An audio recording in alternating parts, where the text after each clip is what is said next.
안녕하십니까. 저희 채권원 대표스 조세입니다. 감사합니다.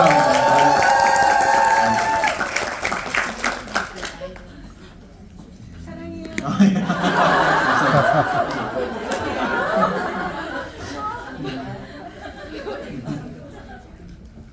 예, 제가 이력이 되게 좀 특이해요. 사실은 제가 석사를 30살에 시작했거든요. 그래서 30살에 결혼하면서 석사 시작을 했어요. 그래서 사실 백그라운드는 경영경제고, 그리고 경영이랑 IT를 공부를 하다가 나중에 가가지고 생명과학에 완전히 빠져들어서 군대 갔다 온 다음부터 생명과학 공부를 시작을 했고, 그러고 나서 대학을 제가 177학점을 듣고 제가 학부만 11학기를 다녔거든요. 네, 학부만 11.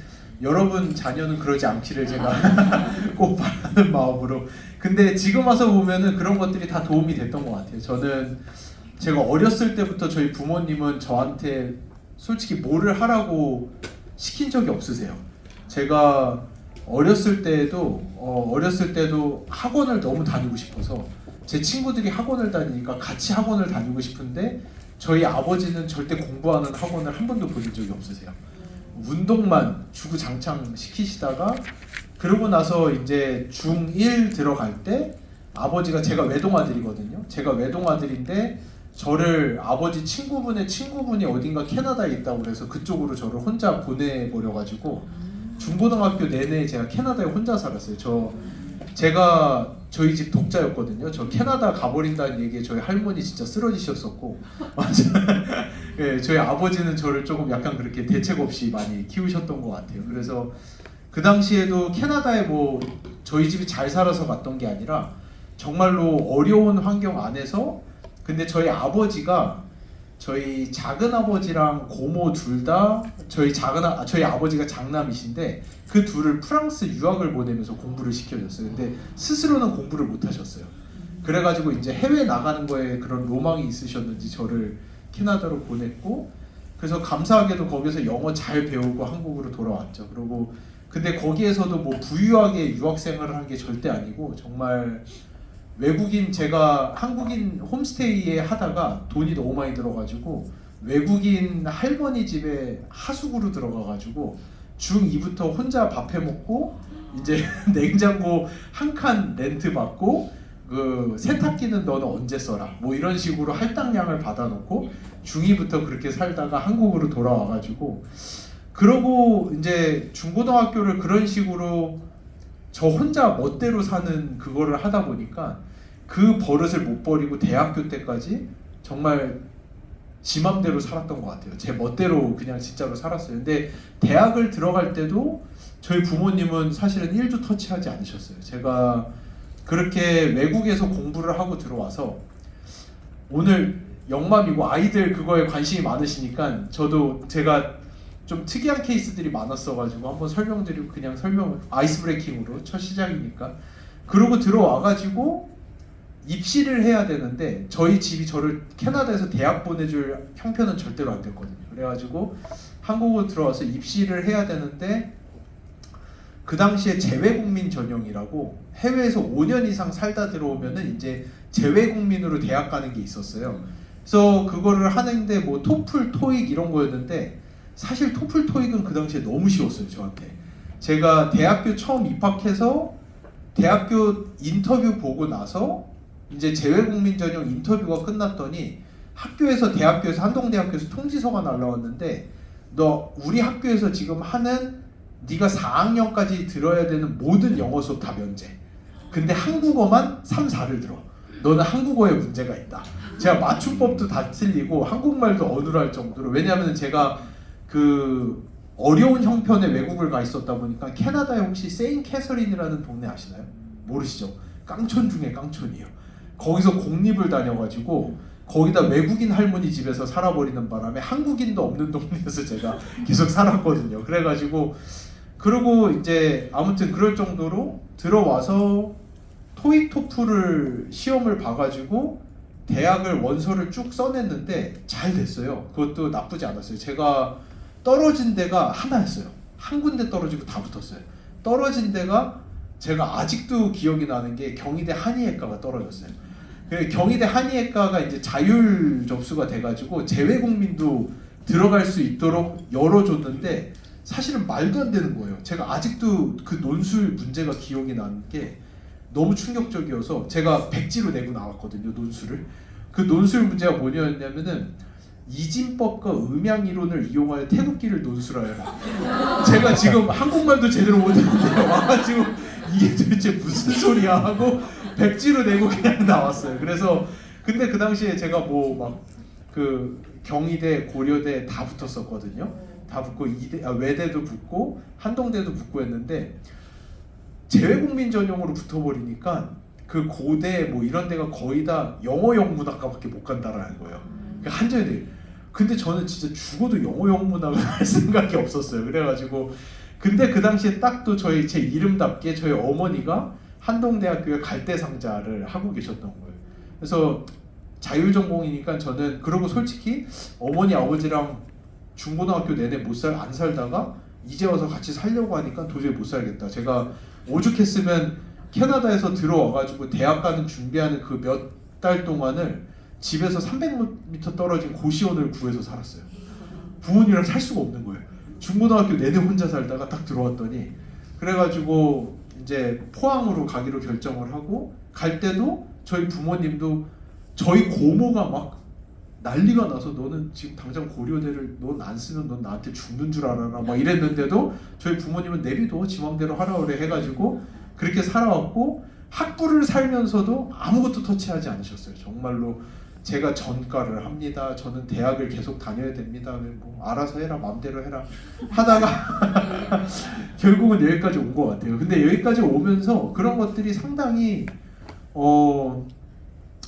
저의 자유의지를 상당히 많이 탐구하게끔 도움이 됐었고 그러다 보니까 저는 뭐든지 간에 새로 뚫어내는 거에 대해서 크게 두려움이 없이 커왔던 것 같아요. 그래서 상당히 두려움 없이 해왔고 그러다가 이제는 대학교 이제 해외까지 나가서 공부를 하다가 포닥까지 제가 늦가기에 공부 시작해서 30살에 석사 시작해가지고 석박하고 그리고 와이프랑 애들 다 끌고 진짜 없는 돈에 이스라엘까지 가서 공부하고 포닥하고 그리고 이제 총장님이랑 합의하고 들어와가지고 그래 너 홀자펠 교수님 여기 제 은사이신 홀자펠 교수님 연세 많으시니까 네가 이거 연구실 이제 물려받아서 가면 돼 해가지고 한국 들어왔는데 홀자펠 교수님이랑 연구를 시작을 했는데 진짜 축복을 엄청나게 받는 거예요. 진짜 정부 과제가 상상할 수 없을 정도로 쏟아져 들어와서 저희 연구실에 돈이 너무 많아가지고 진짜 돈을 어찌할 바를 막 70억이 넘는 돈이 연구비로 들어온 거예요. 거기에다가 그러다 보니까 대학원생들이 줄을 쓴 거죠. 다른 데는 돈도 못 주는데 저희는 막 월급 엄청 줘가면서 하다 보니까 대학원생이 20명이 넘어갔어요. 그러다 보니까 저희 대학원생들이 들어갈 방이 없어가지고 학교에서 빈 공간 찾다가 어떻게 낚여가지고 그 빈 공간을 얻으려면 창업을 해야 된다라는 전제 조건이 있어서 얼떨결에 창업했다가 나중 가서는 얼떨결에 투자자들 등살에 대학교는 그만두고 회사에 올인하고 작년에 상장까지 시키는 이런 어처구니 없는 상황까지 오는데 근데 사실은 그 중간에서 저희 부모님이나 누구든 스탑을 할 수 있었을 텐데 사실은 어찌 보면은 저를 그 누구도 스탑하지 않았고 근데 지금 오다 보니까 지금은 어찌어찌 하다 보니까 상장사의 대표라고 하는 말도 안 되는 자리까지 와버린 것 같아요. 그래서 이런 것들이 그냥 아이스 브레이킹으로 제가 어떻게 살아왔는지 근데 제가 살아왔던 인생은 진짜 다 우연의 한순간들이었거든요. 정말 상상할 수 없는 우연의 한순간들이었는데 제가 생명과학을 한다고 했을 때도 제 친구들이 저를 엄청나게 말렸어요. 왜냐면 그때가 이미 군대 갔다 온 다음이었고 그때 또 저는 감사하게도 저 취직할 때만 해도 영어가 되게 중요했었거든요. 영어를 너무 그냥 쉽게 하다 보니까 인턴십이나 이런 것들도 많이 됐고 제 친구들이 다 부러워하던 그런 기업에 취직할 수 있는 길도 다 열렸었는데도 불구하고 제 친구들은 유명한 대기업 인턴십으로 다 갈 때 저는 한동대학교 그 옆에 있던 연구실에 인턴십으로 들어갔거든요. 한 달에 20만 원인가 받으면서 그러면서 이제 제 친구들도 너 진짜 또라이다. 너 진짜 미쳤다. 네 나이에 어쩌려고 그러냐. 뭐 온갖 것들을 반대하고 지금까지 왔는데, 그래서 지금까지 그 오는 과정을 보면은 저는 별거 없었던 것 같아요. 그냥 제 마음 속에 그게 훅 들어왔어요. 뭐가 훅 들어왔냐면은 제가 경영경제를 공부를 하면서 매번 들었던 생각은 뭐냐면은 내가 이놈의 거 공부할 거였으면은 50년은 빨리 태어났어야 된다. 그러니까 이 책에 있는 이거를 내가 왜 외우고 있어야 되는 거? 이거 너무 뻔한 내용을 일찍 태어났다는 이유로 그 사람들이 적어놓은 걸 나는 다 외워가지고 여기서 프랙틱스만 하고 있어야 된다라는 게 진짜 참을 수가 없었어요. 내가 왜 이 짓을 하고 있어야 되지? 라는 이런 생각이 계속 들었고, IT는 너무너무 좋았는데 제 머리가 따라가지 못했어요. 제가 데이터베이스 통계부터 다 수업 듣고 C 언어, 유닉스 다 듣고 C++라는 이제 언어까지 들어갔는데, 그 딱 수업을 들어갔는데 아직도 기억나요. 용 땡땡 교수님인데 교수님이 칠판에다 막 엄청나게 적으면서 설명을 하는데 하나도 이해가 안 가는 거예요, 진짜로. 근데 교수님이 딱 뒤를 돌아보면서 하는 얘기가, 설마 여기에 이거 지금 이해 못하는 사람 있는 거 아니지? 이러면서 이거 이해 못하면 인간이 아니라고 생각하는데 라고 하는 거에서 그때 바로 마음을 먹었어요. 아, 나 IT는 내 두뇌 구조가 완전히 다르구나. 나는 IT를 할 수가 없구나 라는 생각을 하고 IT를 바로 접어버리고 생명과학이라는 수업을 딱 들었는데 너무 진짜로 꿈에 나오는 거예요. 휘황찬란한 거예요. 여기는 그러니까 딱 봐도 제가 경영 경제학을 배우면서 봐왔던 거시경제의 흐름과, 그러니까 이 경영 경제를 안 했으면 이것도 몰랐을 것 같아요. 근데 그 제가 맨날 그 경영 경제 수업하면서 맨날 프로젝트하고 하던 게 제너럴 모터스 기업 막 그 이제 뭐 실사하듯이 자료 다 다운로드 받아서 이 기업의 문제점이 뭐고 뭐를 했고 뭐 이런 것들 쭉 보고 있었는데, 맨날 그런 걸 보면서 오토모빌 인더스트리, 뭐 자동차 만드는 회사들, 건설 회사들, 뭐 이런 회사들의 히스토리 내역을 보면서 야, 아무리 봐도 이런 회사들은 미래가 없는데 라는 생각을 계속 했는데, 그러다 생명과학이라는 분야를 딱 접하고 나서 여기에 내 인생의 미래가 있다라는 거를 직감을 했어요. 그리고 또 한 가지 너무 마음에 들었던 거는, 여기는 교수가 아무리 나한테 뭐라고 해도 내가 연구해서 증명하면 걔를 오징어로 만들 수 있다라는 그런 이런 엄청난 희망이 제 안에서 솟아나오는 거예요. 여기는 일찍 태어날 필요 없어. 지금 태어나도 내가 뭐든지 하면은 언제든지 판을 바꿀 수가 있는 게 생명과학이야 라는 생각을 하면서 이제 군대 갔다 오고 나서 생명과학을 복수 전공을 해버리면서 대학을 11학기를 다니고 30살에 졸업을 해서 30살에 석사를 시작하는 그런 말도 안 되는 인생을 살았어요. 근데 그 인생을 살면서 사실은 저 같은 경영경제학과의 그런 나부랭이는 석사 들어가기가 쉽지 않은데 저를 정말 잘 보듬어 주신 분이 홀차필 교수님이세요.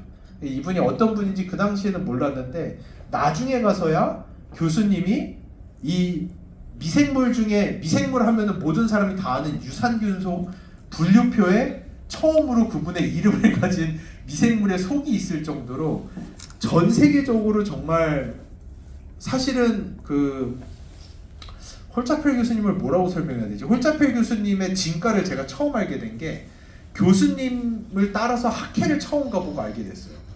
그 학회가 너무너무 큰 학회인데 그 학회 회장이신 거예요. 그 학회에 처음 나가서 기조연설을 하시고 사람들이 먼발치에서 교수님 사진을 찍을 정도로 엄청난 분이란 거를 제가 석사 지난 다음에나 알게 됐어요. 그래서 이런 분을 만나게 됐고, 그러면서 저는 교수님 밑에서 정말 연구도 많이 하고 여러 학회들을 다니면서 상을 정말 많이 받았어요. 제가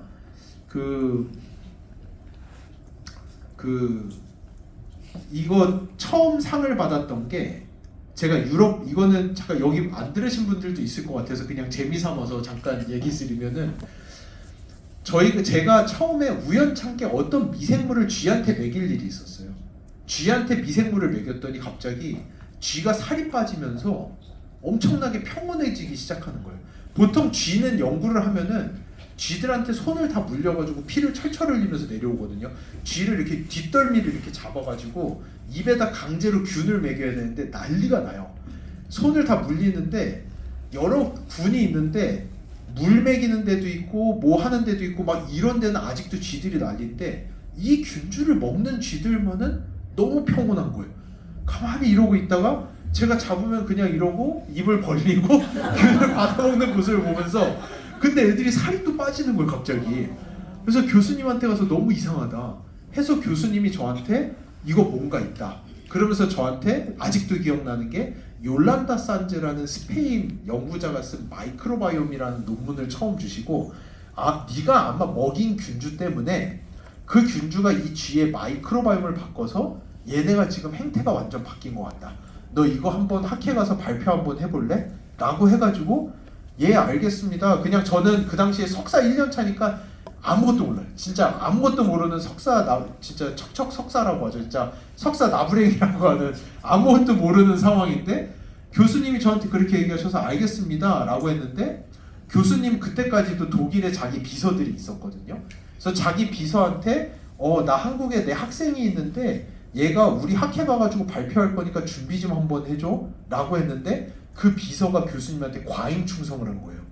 너무 과잉 충성을 해서 이게 세계에서 가장 큰 프로바이오틱스 학회인데 사실은 여기에 연사가 되려면은 최소한 연구교수 이상급이 돼야지. 그러니까 기조연사, 빛가이 정말 전 세계를 호령하는 사람 그 다음에 연사가 한 5명 있는데 보통 대학의 교수급들 그리고 이제 저희 같은 학생들은 뒤에 가면은 뒤에 공간에 이렇게 포스터라고 종이 한 장에다가 이제 연구를 붙여놓고 그거를 게시를 하는 건데 석사 제가 이때는 2년차 시작하자마자인데 석사 2년차 때 당연히 저 비서는 홀자펠 교수님이 자기 누구라고 하니까 당연히 얘는 교수겠지?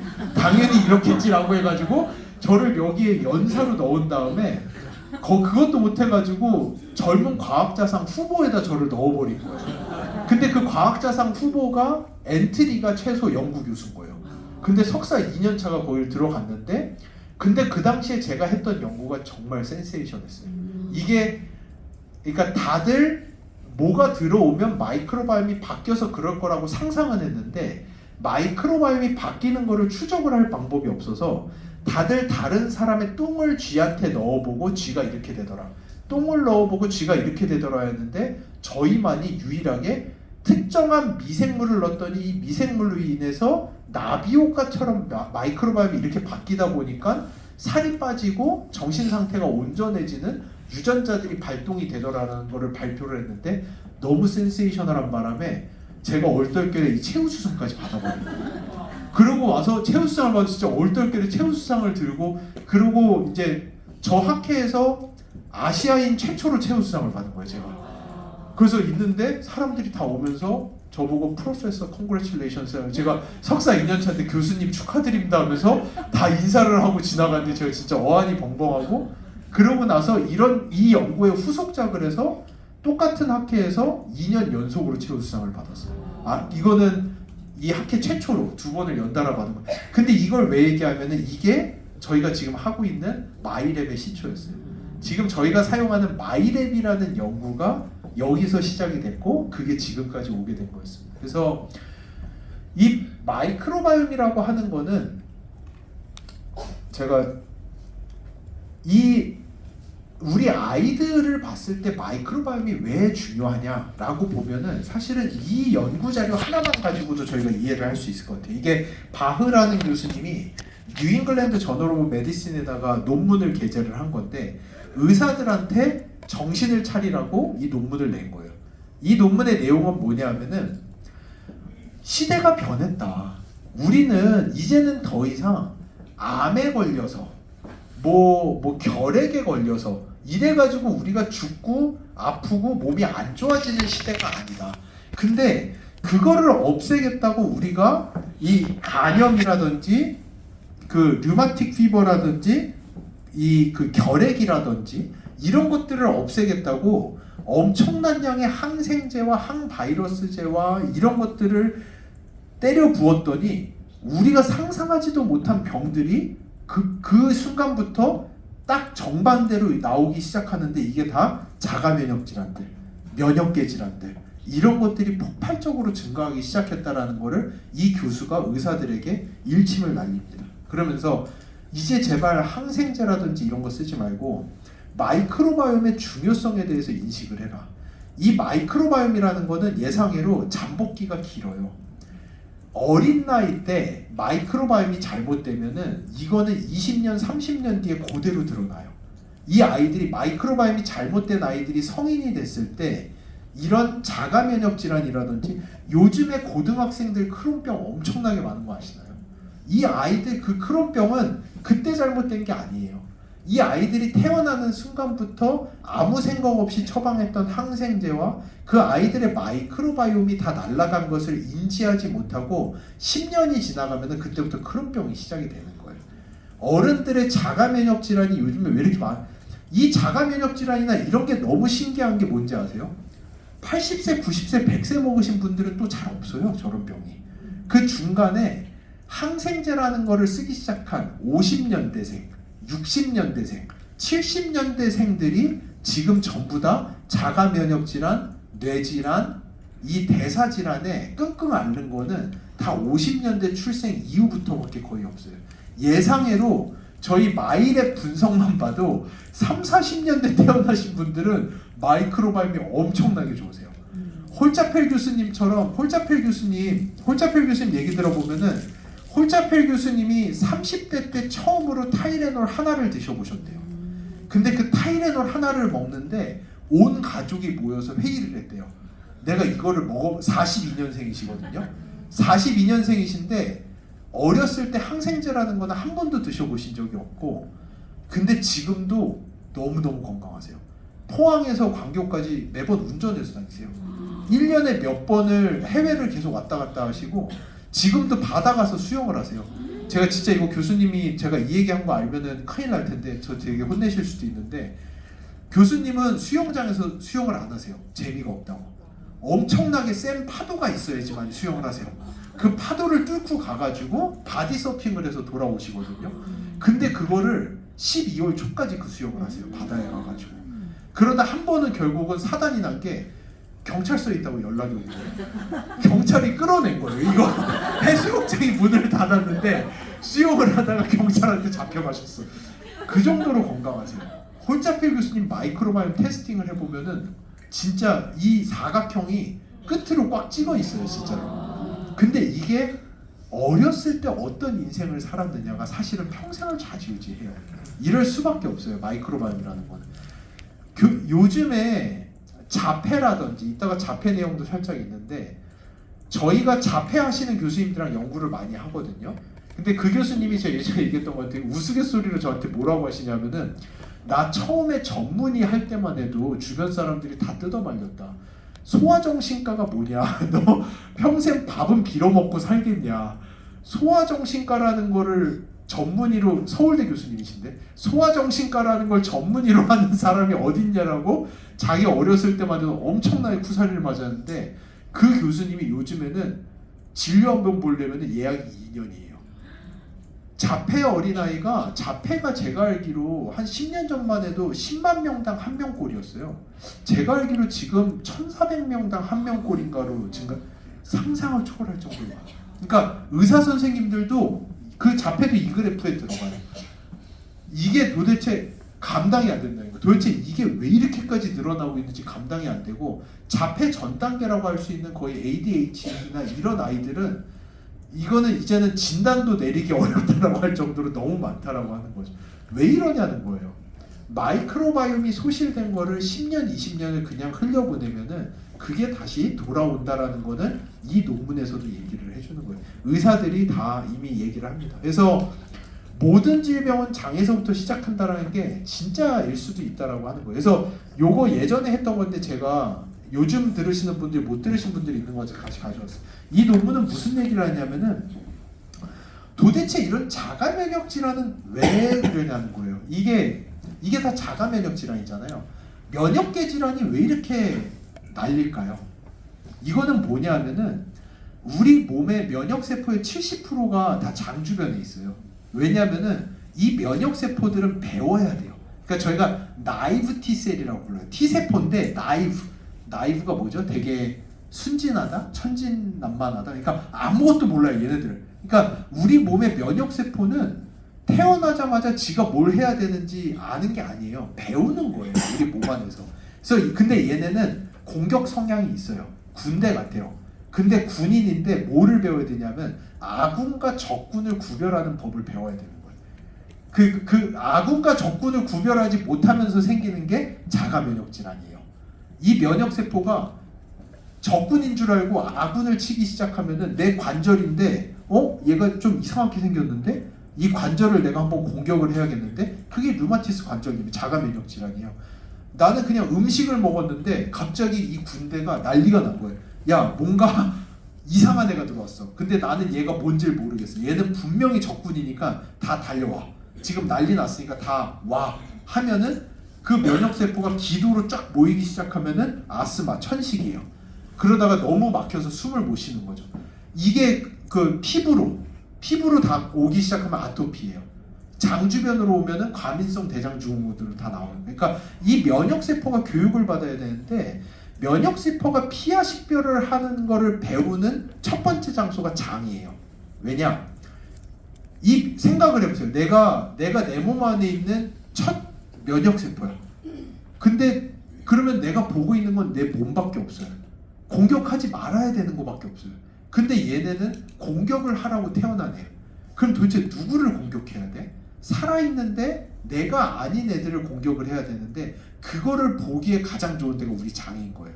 그래가지고 면역세포는 태어나자마자 다 우리 장 주변으로 와서 여기에서 피하 식별하는 걸 배운 다음에 각종 장기로 다 보내져서 거기에서 디펜스, 거기서 방어 체계를 구축을 해요. 그게 우리 몸의 면역의 비밀입니다. 그런데 그러다 보니까 이 논문에서 뭐냐면 근데 이거가 첫 시작이 아기 때 시작이 되는 거예요. 그래서 아기 면역세포의 첫 교육이 뭐냐? 엄마, 미생물, 그리고 missed opportunities, 놓친 기회들.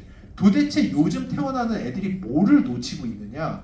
그게 뭐냐면 이게 전문인데 이거를 GPT로 한글로 번역을 하면은 아기 때 면역 체계는 아주 특별한 성장 단계를 겪는데 처음 마주하는 다양한 환경에 따라 면역 체계가 영향을 받는데 그 중에서 제일 중요한 게 미생물인 거예요. 미생물은 아기들의 면역 체계에 오랫동안 영향을 주어서 아이가 커서 걸릴 수 있는 질병의 위험도에도 영향을 미칩니다. 그러니까 이거를 너무 쉽게 생각하시면 안 되고 이게 뭐냐면은 이게 그 early life microbial exposure, 어린 나이 때 애들이 딱 한 마이크로바이옴 미생물에 의해서 커가면서 나중에 그러니까 잠복기가 있다는 거죠. 커서 걸리는 질병들이 결정이 된다는 거예요. 그래서 태어나서 어렸을 때 opportunities taken이라고 하는 이건 누르면 안 되겠다. opportunities taken이라고 하는 여기서 장내 미생물의 diverse, 다양성이 높은 아이들, 장 안에 미생물이 다양하게 있는 아이들은 healthy immune imprinting, 건강한 면역 체계가 각인이 돼요. 그래서 커서도 건강해요. 근데 어려서 미생물들을 잃어버린 아이들은 pathological immune imprinting, 질병적 명력이 각인이 돼요. 그리고 결국은 커가지고 당뇨, 자가 면역 질환, 우울증, 불안증, 뇌질환 다 촉발이 되기 시작하는 거예요. 면역이 또 뇌에도 엄청 중요해요. 옛날에는 뇌는 면역이랑 관련 없는 장기라고 이해를 했거든요. 그러니까 immune privileged organ이라고 해서 면역 세포가 뭔가를 안 하는 장기라고 생각을 했는데 최근에 알게 된 게 뭐냐면 뉴로인플라메이션이에요.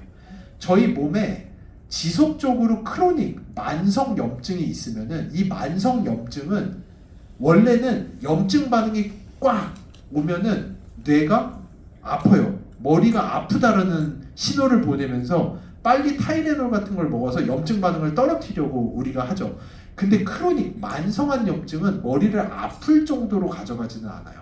아플 정도로는 가져가지 않는데 뇌에서 신경 가운데 염증 반응을 계속해서 주는 거예요.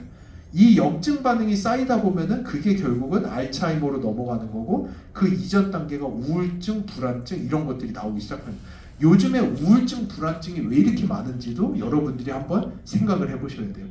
의사들은 이해할 수 없다. 그러니까 의사들은 손 놨어요. 이거 왜 이러는지 도대체 모르겠다.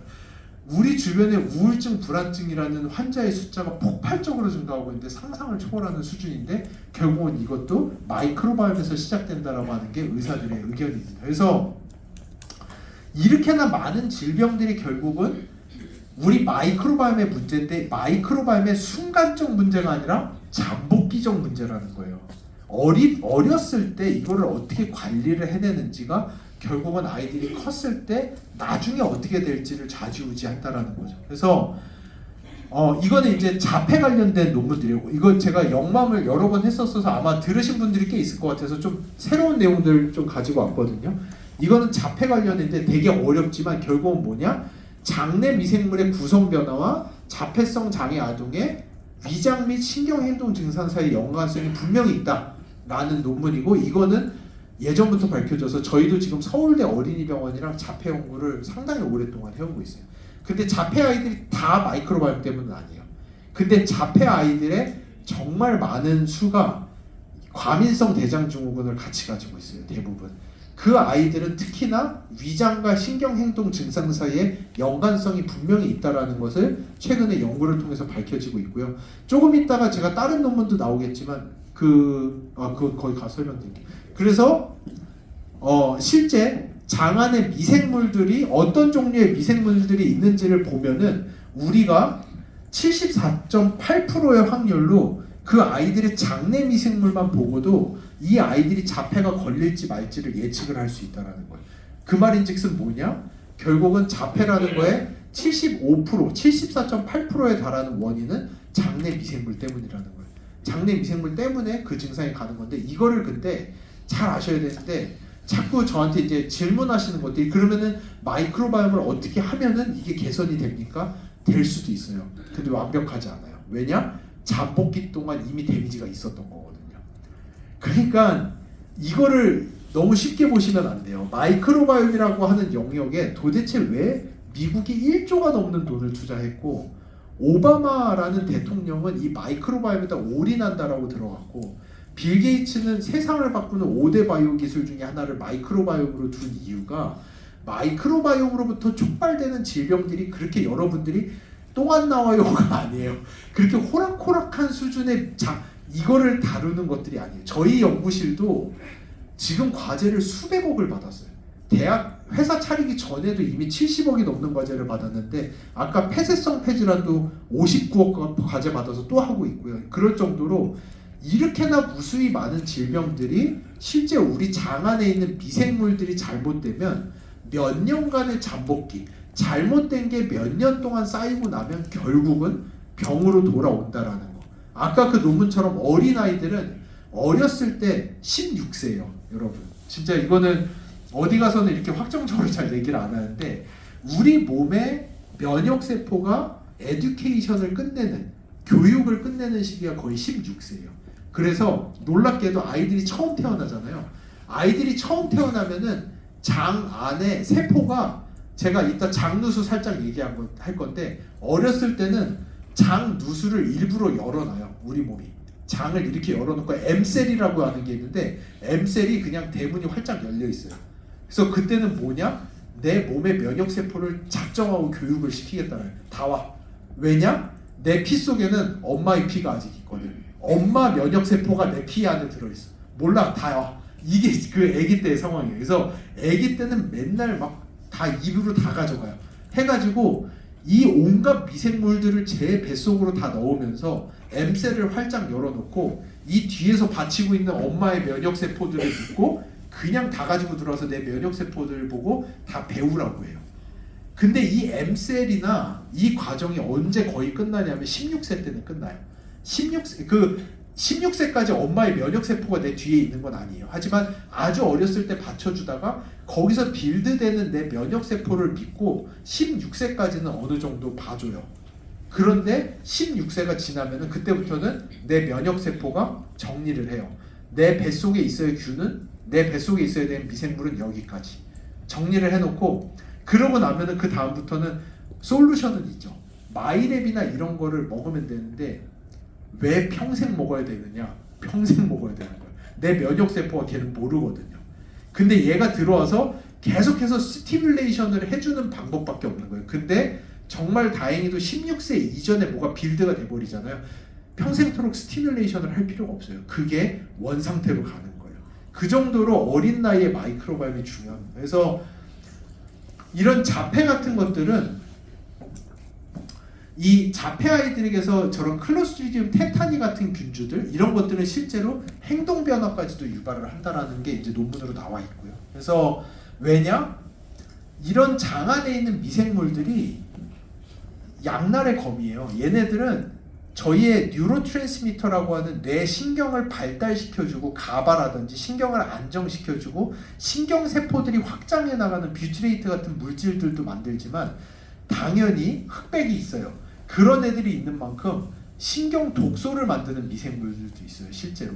그래서 저런 테타니 같은 애들이 톡신이에요. 독을 만들어내고 이런 것들이 신경세포를 갉아먹고 데미지를 준다는 것도 이미 알려져 있습니다. 그래서 어렸을 때 어떤 종류 미생물이 장에 있느냐가 그만큼 중요하다라는 거. 그래서 이 장 뇌축의 치료적 역할 이거는 뭐 너무 많이 알려져 있어서 이런 프로바이오틱스나 기생충, 특정 식단 같은 걸로 미생물 장내축 조절제 적용함으로써 그 자폐 아이들 치료한다. 이거는 전세가 들어가고 있는데 몇 년 전에 정말 놀라운 연구 결과가 나왔어요. 이게 뭐냐? 결국은 이것도 방법이 없어서 정상인 아이의 변을 자폐 아이에게 이식을 했더니 자폐 아이가 요게 이제 그 에이지 이퀴벌런트로 해가지고 아이들이 이제 행동학적으로나 버벌리 언어학적으로 얼마나 개선이 되는 거를 보는 건데 가장 놀라웠던 거는 똥을 이식받은 아이들이 2년이 지나도록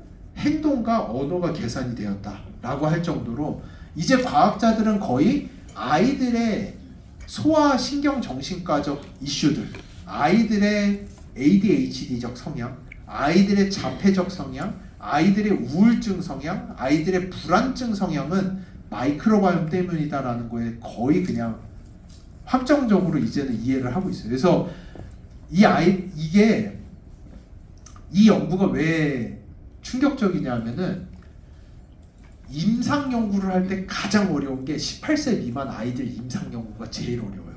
정부에서 절대로 허가를 해주지 않아요.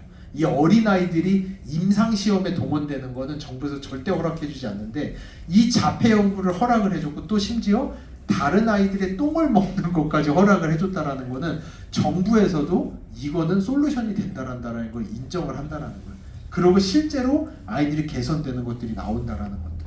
이럴 정도로 아이들의 신경 발달, 뇌 기능 발달에 있어서 우리 장이 제2의 뇌라고 불러요. 제2의 뇌라고 불릴 정도로 우리 장에 어떤 종류 미생물이 있느냐가 아이들의 뇌 성장에 있어서 아주 핵심적인 역할을 한다라는 거. 그래서 그런 것들 이면에는 좀 이따 더 설명하겠지만 장내 미생물의 다양성 같은 것들도 충분히 있고요. 장 안에 아이들의 다양성이 어떠냐에 따라서 아이들 성장이랑도 이제 일단 자폐 내용 넘어가 성장이라는 것도 제가 한번 넘어가면은 이 논문이 뭐냐면 이것도 또 네이처 논문인데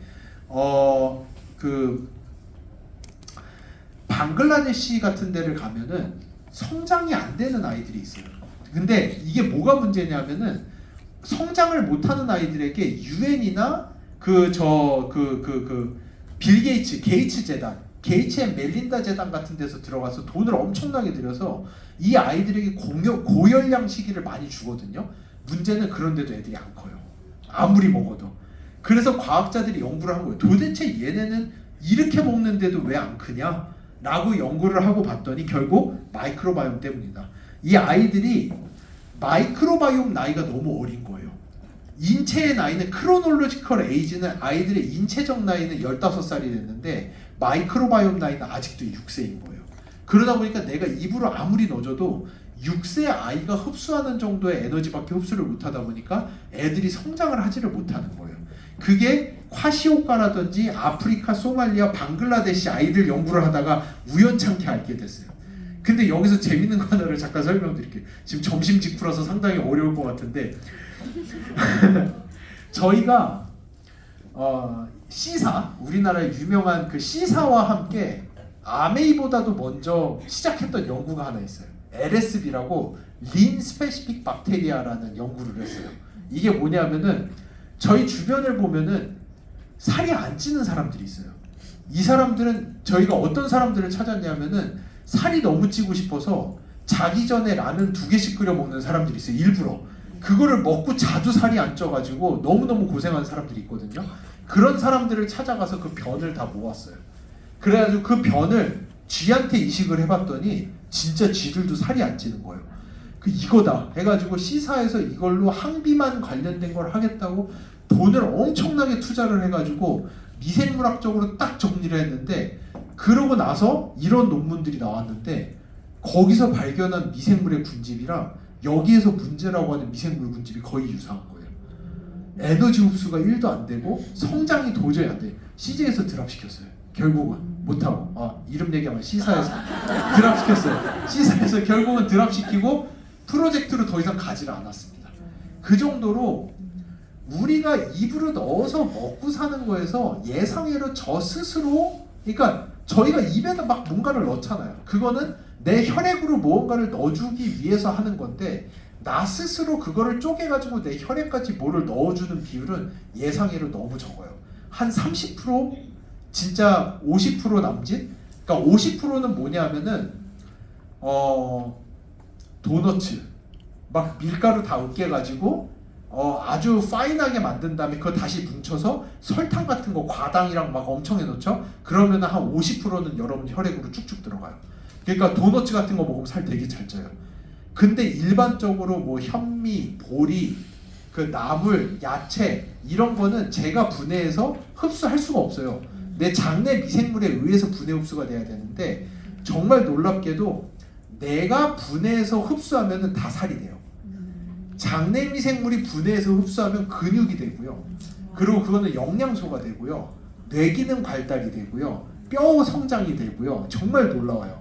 왜냐? 이게 약간 저는 그 진화론은 믿지 않는데, 진화론자들은 어떤 얘기를 하냐면, 일단은 우리는 이 살을 쪄가지고 오랫동안 굶음에도 오래 사는 게 너무 중요하다 보니까 인간의 유전자는 다 살찌는 쪽으로만 발달이 돼 있다라고 해요. 그래서 진짜로 소장에서 흡수하면 다 살이 돼요. 근데 내 장내 미생물이 분해해서 흡수하면은 다 영양소가 되고 다 뼈가 되고 면역 기능이 좋아지고 뇌 기능이 좋아지고 다 그런 쪽으로 가요.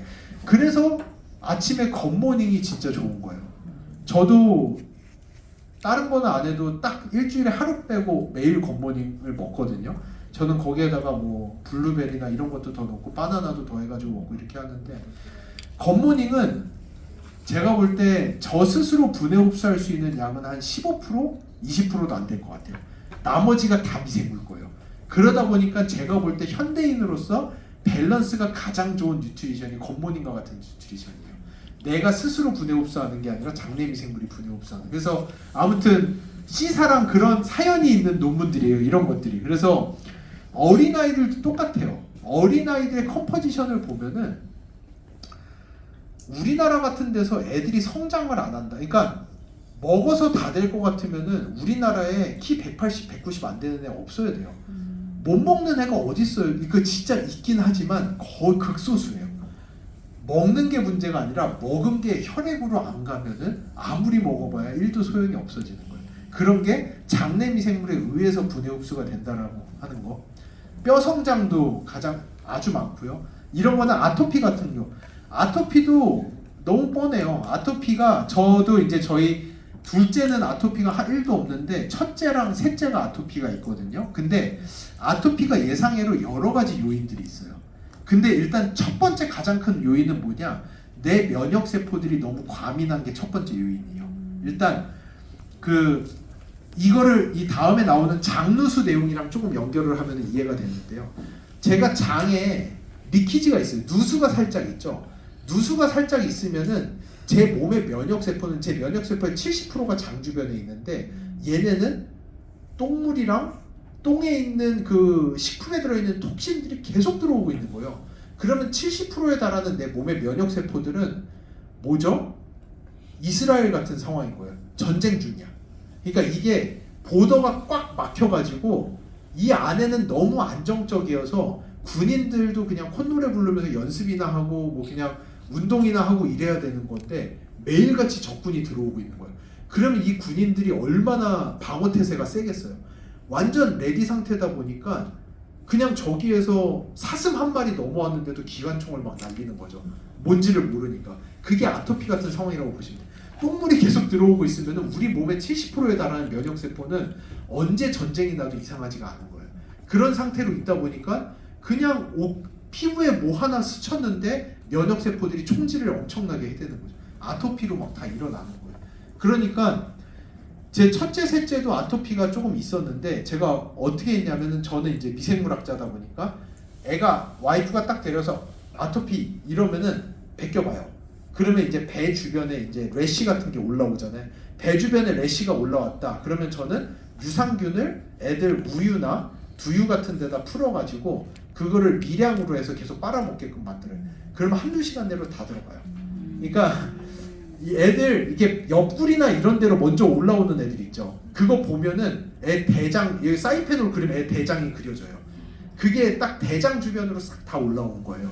그게 장누수 때문이라는 현상이라고 바로 이해하시면 돼요. 장에서 리키지가 일어나면 그 주변에 면역세포들이 염증 반응을 엄청나게 일으키기 시작하고 애들이 꼭 왼쪽만 일어나는 애들이 있고 오른쪽만 일어나는 애들이 있어요. 아니면 양쪽 다 일어나거나 이게 그 어센딩 콜론, 디센딩 콜론이라고 해서 대장이 이렇게 돌잖아요.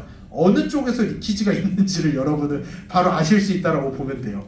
그래서 그거 그냥 유산균만 좀 타서 먹이면은 옆구리에 래시 일어나는 타입의 아토피 이거는 직방이에요. 그냥 그럴 정도로 아토피 같은 경우는 그래서 유산균 제제에서 기능성으로 제일 먼저 나온 게 아토피 기능성이에요.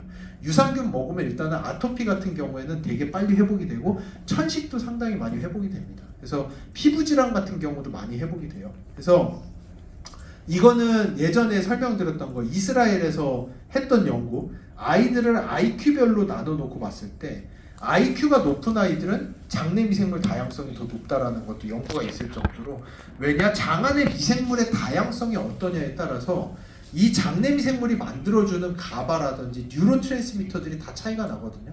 결국은 뇌 신경의 발달에도 영향을 미칠 수밖에 없어요. 장내 미생물의 다양성은. 예. 이런 것들을 볼 때 요즘 어린아이들을 봤을 때 제가 그러면은 미생물학자로서 요즘 어린아이들에게 있어서 미생물학적으로 가장 큰 문제가 뭡니까? 라고 물어보신다면 저는 이거예요. 장누수예요. 장누수가 너무 심해요. 요즘 아이들. 근데 그럴 수밖에 없어요. 요즘 어린아이들과 40대 중반 넘어가신 남자분들 술 많이 드시는 분들 요즘 어린아이들 이 양극이 다 장누수적 이슈가 너무나도 크다라고 저는 봅니다. 장누수는 뭐냐면 정말 놀랍게도 우리의 장세포는 이게 여러 가지로 연결이 되어 있는데 우리 장세포는 이렇게 원래는 닫혀 있어야 돼요. 이게 닫혀 있어야 되는데 장세포가 조금씩 열렸다 닫혔다 해요. 이거는 뭐냐? 외부로부터 더 많은 영양소를 내가 독소가 들어오는 한이 있더라도 외부로부터 더 많은 영양소를 내 몸 안으로 끌고 들어와야 돼. 나는 지금 영양소가 되게 없는 상태야 라는 게 장이 좀 열리는 상황들이 있거든요. 근데 이게 우리 몸이 가지고 있는 엄청난 착각인 거예요. 왜냐? 옛날에 우리가 먹고 살던 대로 먹고 살았으면 이런 일은 절대 없어야 돼요. 근데 이게 요즘에 우리가 인스턴트나 이런 것들을 먹음으로써 술을 먹거나 인스턴트를 먹음으로써 내 몸을 속이는 거예요. 왜냐하면은 우리 몸이 몇 가지가 있는데 뇌까지 전달을 하는 과정이 있어요. 내가 배가 불러. 나는 음식이 내 장 안에 되게 많이 있어. 그러니까 나는 걱정하지 않아도 돼. 장벽을 충분히 닫아놓고서도 그냥 있는 것만 흡수를 해도 나는 충분히 살 수 있어 라는 시그널이 가야 되는데 그 시그널의 마지막 수준이 뭐냐? 장내 미생물이 만들어내는 대사체 뷰티레이트라고 하는 메타볼라이트 이 대사체가 핵심이에요. 이게 없으면은 저 대사체가 그러니까 우리 장이 눈이 달린 게 아니잖아요. 얘네가 내 장 속에 뭐가 지나가고 있으니까 이거 맛있겠다 하고 이런 게 아니에요. 내 장은 눈이 달려 있는 게 아니라 제가 좋아하는 교수님이 이런 얘기를 했는데 내 장은 거대한 코다. 내 장에는 올팩토리 리셉터라고 해서 향물질을 탐색하는 리셉터 그 수용체가 엄청나게 많이 달려 있어요. 그래서 내 장은 내 장 속에 뭐가 있는지를 어떻게 아냐면은 그 향물질을 가지고 알아요. 그래서 똥이 냄새가 많이 나는 거예요. 그렇게 해서 제 몸이랑 그 안에 미생물들이 서로 소통을 하는 거예요. 근데 요즘에 이 변에서 냄새가 나려고 하면은 뷰티르산이나 아세트산이나 프로피온산이나 장내 미생물이 만들어내는 메타볼라이트의 양이 많아야 되는데, 이 메타볼라이트의 양이 많으려면은 아까 말씀드린 대로 제가 먹은 게 내가 분해 흡수하면은 메타볼라이트는 하나도 안 나와요. 장내 미생물이 분해를 해줘야지만이 그때부터 메타볼라이트가 나오는데, 요즘 어린아이들이 먹는 음식은 제가 볼 때 비율이 거의 7대 3이에요. 내가 분해 흡수하는 거 7에 장내 미생물이 분해 흡수하는 거 3 정도밖에 안 돼요. 그러다 보니까 옛날 같았으면은 내가 100g 정도 먹었으면은 이미 장내 미생물이 엄청나게 메타볼라이트를 만들어서 장벽은 쫀쫀하게 닫혀 있음에도 불구하고 영양소가 들어가서 살은 안 찌지만 장내 미생물이 만들어내는 걸 통해서 뇌도 발달하고 근육도 발달하고 뼈도 발달하고 해줘야 되는 건데, 요즘 애들이 먹는 건 다 내가 분해 흡수해버리고 장내 미생물은 3도 안 가져가다 보니까 장벽은 열리지, 그러면서 누수는 일어나지, 그러면서 여기서부터 아토피 일어나지, 아이들이 간 기능 떨어지기 시작하지, 나중에 성인 되면 다 당뇨 오지, 동맥경화 오지. 성인들도 똑같아요. 애들이 그러다 보니까 계속 먹어요. 애들이 보세요. 애들이 달고 그 refined food를 먹을수록 먹어도 지가 배부른지를 몰라요. 그거는 왜냐? 장내 미생물이 만들어내는 메타볼라이트의 양이 떨어지다 보니까 세타이어티, 뇌에서 포만감이 떨어지기 시작하고, 그러다 보니까 마냥 먹고 있는 거예요. 마냥 먹는데도 계속 먹고 배부른지를 몰라요. 그만큼 내 장의 누수도 심해지고 있다라고 생각을 하시면 됩니다. 그런 게 요즘 아이들 제가 볼 때 가장 큰 문제고, 그래서 여기가 우리 장이고 마이크로바이옴인데 여기에서 일로 너무 쉽게 넘어오면 안 되거든요. 여기는 일단 꽉 막혀 있어야 되고, 우리가 먹은 영양소가 마이크로바이옴에 의해서 분해돼서 얘네들이 만든 아주 미세한 케미칼들만 여기를 투과하듯이 넘어와서 우리 혈액까지 들어가서 우리에게 작용을 해줘야 되는데, 여기가 열려가지고 얘네들이 쏟아져 들어오기 시작하면 이 안은 초토화가 되는 거예요. 그러면 이제 뭐만 하면은 그냥 면역계 질환, 그냥 아토피, 천식 이러고 10년 간다고 생각해 보세요. 그러면 우리 몸의 면역 세포들은 다 교란이 나가지고 뭐가 적인지 뭐가 아군인지도 몰라요. 그냥 다 난리가 나는 거고, 이런 것들은 나중에 암의 발병과도 상당히 밀접한 연관이 있어요. 왜냐하면은 이 미생물이 제가 볼 때 70% 이상이 장 주변에 몰려있는 이유가 있어요. 우리 몸의 면역세포가 하는 가장 중요한 역할 중에 하나가 매일같이 암세포를 찾아서 죽이는 거예요. 우리 몸은 100만 분의 1의 확률로 암세포는 계속해서 생겨나고 있어요. 그런데 그거를 우리 면역세포가 찾아서 죽여버리는 거거든요, 매번. 근데 이 암세포가 어떻게 생겼냐면은, 암세포는 우리 장세포랑 가장 유사하게 생겼어요. 에피텔리얼 셀이라는 상피세포로 만들어져 있거든요. 그러다 보니까 이 면역세포들이 피하식별을 잘하지 못하면 또 잘 걸리는 게 암이에요. 암세포를 얘네들이 찾아서 죽이질 못하다 보니까. 그러니까 그래서 요즘에 젊은 나이에도 암이 되게 많이 발병하기 시작하고, 그러다 보니까 반대 역설적으로는 암 치료를 하려고 들어오면은, 항암제가 들어오면은 제일 많이 망가진 게 또 장이에요. 왜냐? 항암제도 내 장이랑 암세포를 구별을 못 하거든요. 그 구조가 너무 유사해서. 그럴 정도로 장이 다 망가지는 것도, 암 치료를 하게 되면 장이 망가지는 것도 그런 이유가 있습니다. 그래서 이런 식으로 저희 장은 이렇게 쫀쫀하게 막혀 있어야 되는데, 이런 데가 뚫려버리는 거죠. 뚫려버리면 그냥 쏟아져 들어오고, 이 안에서 액티브 인플라메이션, 과민한 염증 반응이 일어나기 시작하고, 이런 것들이 요즘 아이들이 겪는, 제가 볼 때 뇌 관련된, 발달 관련된, 아이들 근육 관련된, 아이들 면역 관련된 대부분의 거는 거의 다 여기서 시작된다라고 저는 미생물학자적으로는 봅니다. 여기가 시작점이에요. 이거를 제일 잘 관리하려면 중요한 게 포스트바이오틱스 밸런스예요. 이거를 장 누수를 유튜브나 어디에 가서 보시면은 결국 거의 70% 이상의 귀결점은 뷰티르산이라고 하는 물질인데, 이 뷰티르산이라고 하는 물질도 이렇게까지 중요함에도 불구하고 다른 회사들은 대부분 이 뷰티르산이라는 물질을 찍어내는 기술이 없어요. 이거조차도 아메이의 마이랩만이 우리나라에서 유일하게 뷰티르산을 같이 찍어가지고 보여주는 건 마이랩밖에 없습니다. 예. 이 뷰티르산을 찍는 구조가 너무나도 어렵다는 것도 다음에 한번 말씀드리면 좋은데, 뷰티르산이 포함된 게 요 숄체인 페리에시드라고 하는 단세 지방산이에요. 우리 장에 있는 미생물들이 만들어내는 대부분의 양이 이 단세지방산이랑 관련된 건데, 이 중에서도 뷰티르산이 가장 중요한 물질 중에 하나입니다. 그래서 이런 것들이 그 아이들의 포스트바이오틱스 밸런스 지수만 좀 높여줘도 장 누수 현상이 줄어들게 되면은 이런 거를 한두 달만 유지를 하셔도 아이들이 상당히 많은 부분이 개선되는 거를 보실 수가 있을 거예요. 아토피적이나 염증 반응적이나 이런 것들이 상당히 많이 개선된다는 걸 보실 수 있을 겁니다. 그래서 이런 식으로 우리 아이들이 또 성장이라든지 아이들의 건강이라든지 이런 것들이 그냥 먹어서 다 될 거면은 건강하지 않은 아이들이 없어야 돼요. 근데 그게 아니라는 거예요. 아이들은 반응군이 있고 비반응군이 있다라는 거죠. 우리 장내 미생물의 종류에 따라서 어떤 아이들은 똑같은 걸 먹었는데 그 영양소가 아까 클로스트리디움 테타니 같은 애들이 먹고 완전 신나서 독소를 막 만들어내고 있으면은, 나는 애한테 밥 줬는데 애 장 안에 있는 미생물은 그거 가지고 독 만들어서 애 신경이나 갉아먹고 있고, 이런 현상이 일어나요.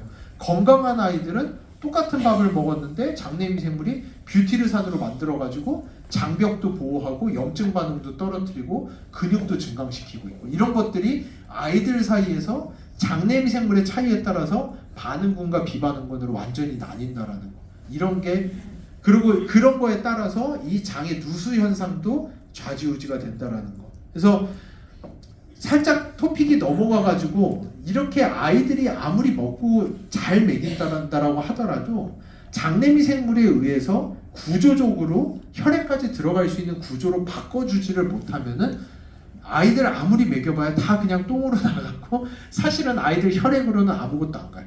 아이들 혈액에 넘치는 거는 결국은 과당밖에 없어요.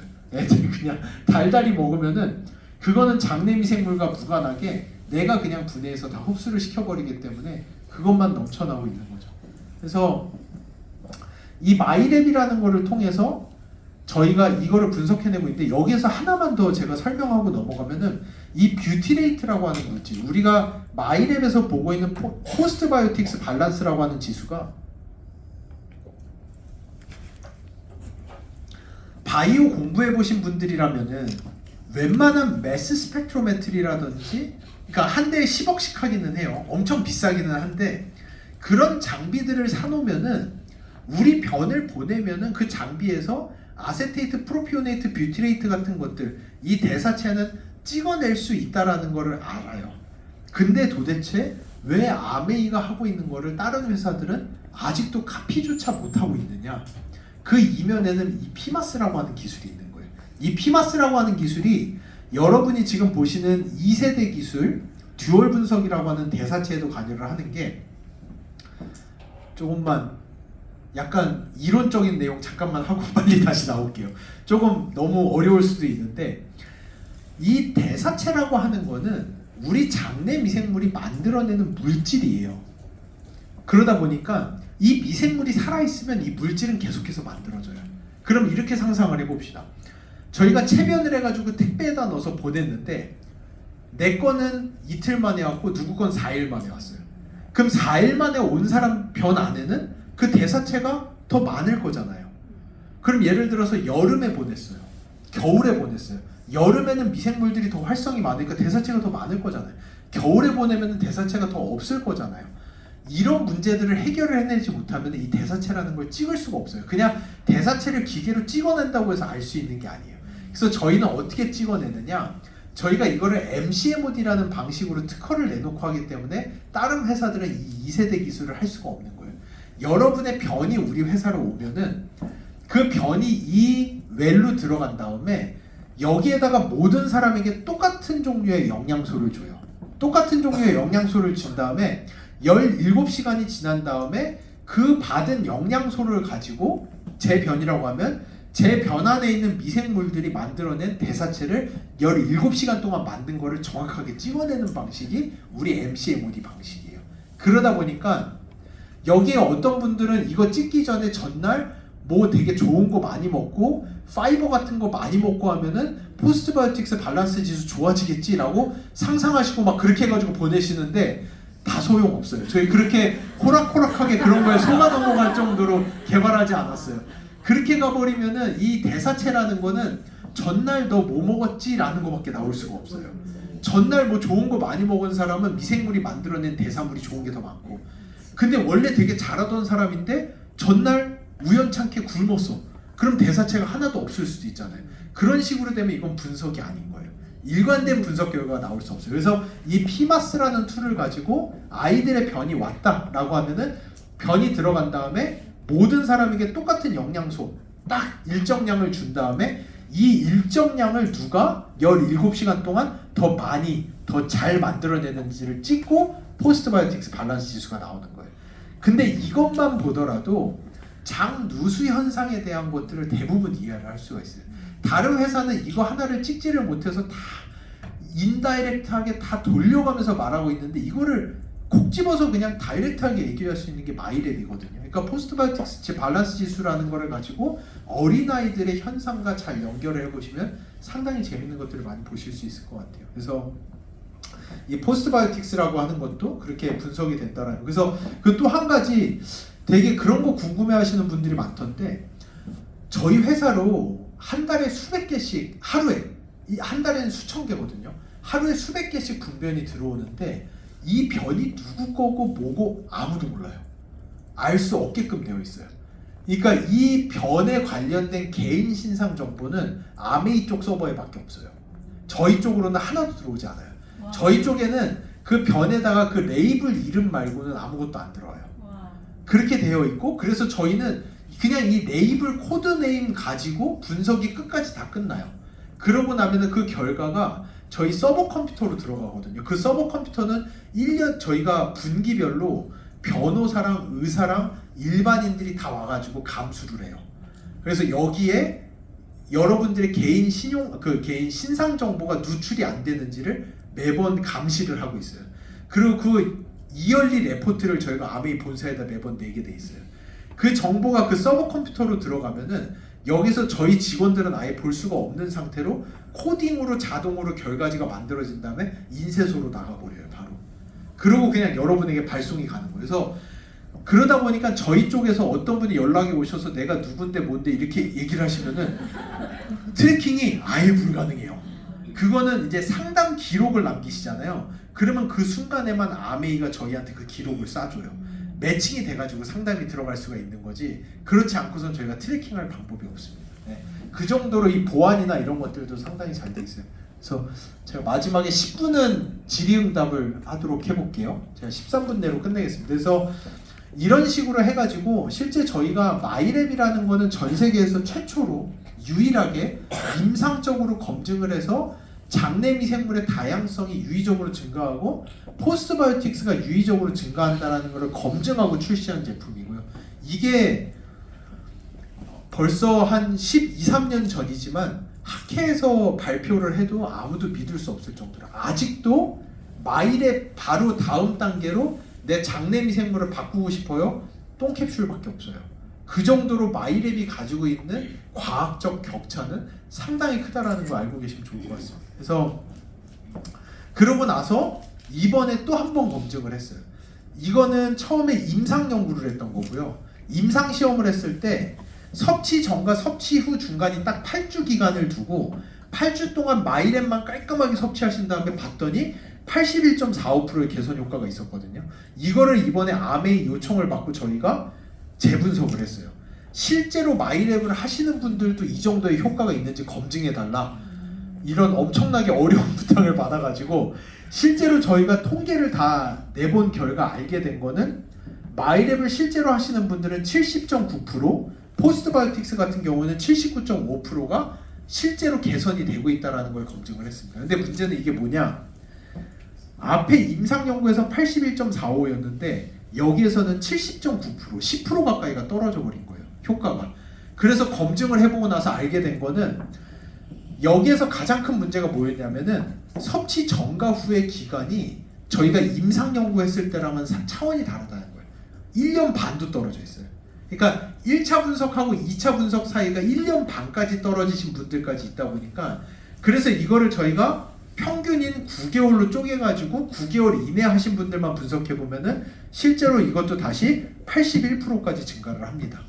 그래서 여기서 알게 된 거 두 가지가 뭐냐, 일단 놀랍게도 1년 반까지도 내가 지정받은 유산균이 있다면 먹으면은 효과가 나온다. 그러니까 최대 효과 81%는 아니지만 70%까지는 효과가 나온다. 근데 이거를 내가 9개월에 한 번만 관리하면서 가면은 81%라고 하는 최상의 효과를 계속해서 유지할 수 있다라는 게 이 연구를 통해서 저희가 알게 된 내용이었고요. 또 한 가지는 이 상위에 있으신 분들은 올라가기가 어렵지만 이 아래쪽에 있는 분들은 올라갈 룸이 많거든요.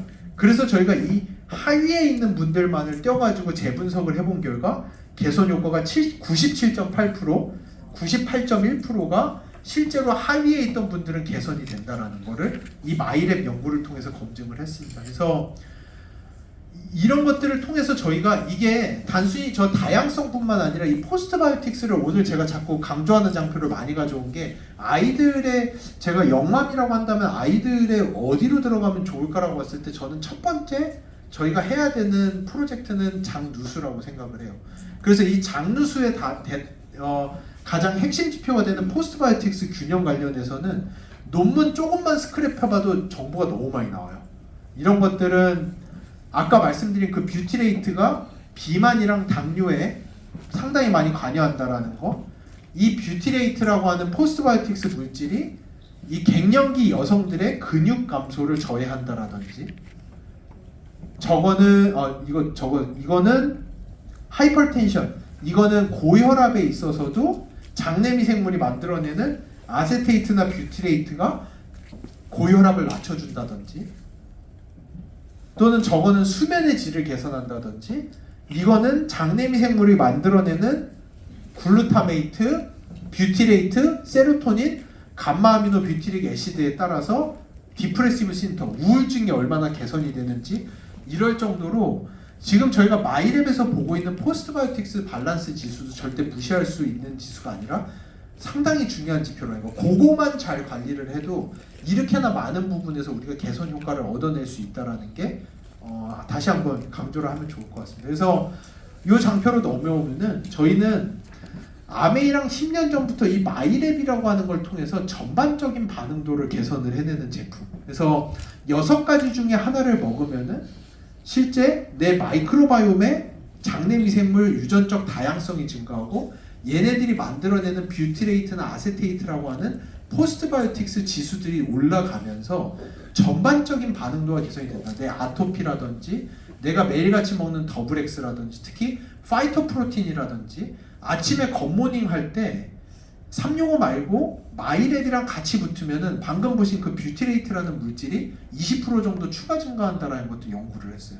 그럴 정도로 내가 일상적으로 아무 생각 없이 먹던 것들이 이 마이랩이랑 같이 붙게 되면은 그 효과가 증가한다, 애드온이 된다라고 하는 엄청난 프로젝트를 만들어냈고, 여기를 넘어가서 이미 데이터베이스가 이제 저번 달 75,000건이 넘어갔는데 이 데이터베이스들을 통해서 저희는 파이토바이옴이라고 하는 예전에 없던 제품들을 만들어내고 있고, 이 파이토바이옴은 뭐냐 하면은 결국 이 데이터베이스를 가지고 어린아이들도 그렇고, 어린아이들도 반응군과 비반응군을 저희가 나눠서 DB를 계속해서 쪼개보고 있어요.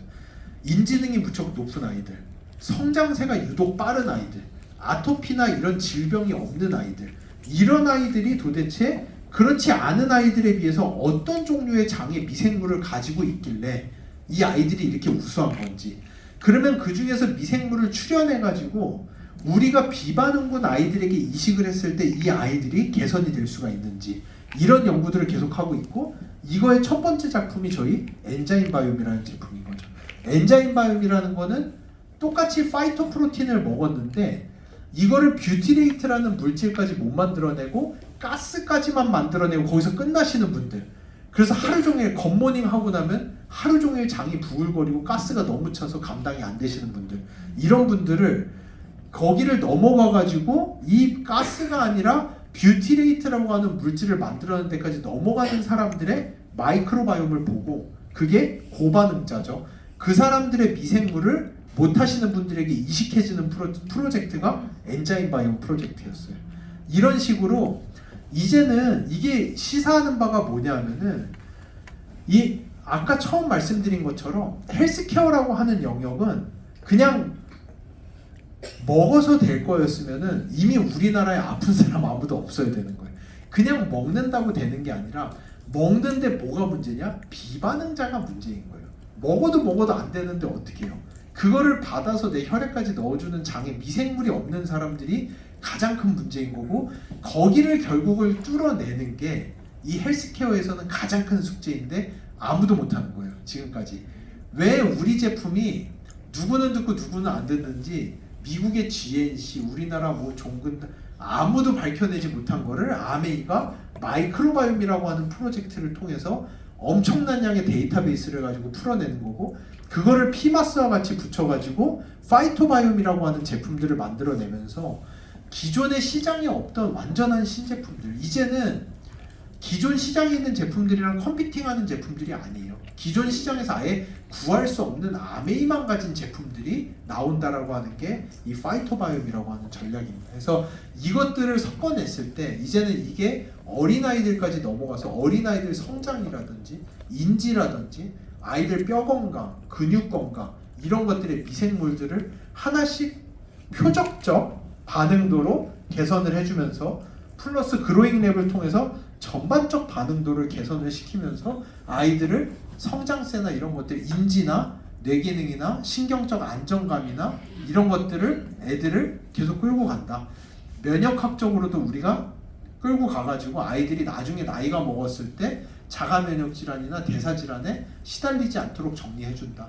아이들의 마이크로바이옴을 보고 이 아이들의 포스트바이오틱스 밸런스 지수를 끌어올림으로써 장 누수 현상을 줄여서 불필요한 면역, 뉴로 인플라메이션, 뇌신경 염증 같은 것들을 억제해준다. 이런 것들이 앞으로 아메이와 함께 만들어 나가야 되는 진짜 그로잉 랩이라고 하는 프로젝트, 아이들을 우리가 어떻게 키워낼 것인가에 대한 가장 큰 모티브이자 프로젝트라고 저는 생각을 합니다. 그래서 이런 것들 이미 준비를 많이 하고 있고요. 그래서 아까 말씀드렸다시피 이 DB가 이미 7만 5천 건이 넘어갔어요.